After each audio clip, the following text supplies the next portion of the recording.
तुम्ही म्हटलं की आपण जेव्हा त्यांच्या टेरर कॅम्प्सवरती अटॅक केला, मग त्यांनी आपल्या मिलिटरीवरती किंवा सिव्हिलियन टार्गेट केलं, मग आपण त्यांना हे केलं. पण एक कॉन्ट्रोवर्सी अशी झाली की लोकांना समजवण्याचं, आमचं ज्यांना मिलिटरीचं किंवा आर्मीचं समजत नाही, त्या माहिती आपण त्यांना आधी देतो की अटॅक झाल्यानंतर देतो, की आम्ही तुमच्या अमुक, जसं हे झालं की भारताने आपण म्हणजे प्रोटोकॉल काय असतो आपलं, जर एकदा आपण काही टार्गेट केल्यानंतर आपण त्याच्यानंतर माहिती देणं बाध्य असतं, कसं असतं त्याचं?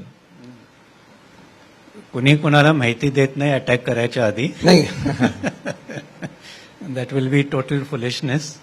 आणि अटॅक झाल्यानंतर काय सांगायचं, त्यांना माहिती आहे कुठे अटॅक झालाय, ते सांगायची काय गरज आहे. तर बॉम्ब माझ्यावरती जर पडलाय तर मला माहिती आहे की माझ्यावरती बॉम्ब पडलाय.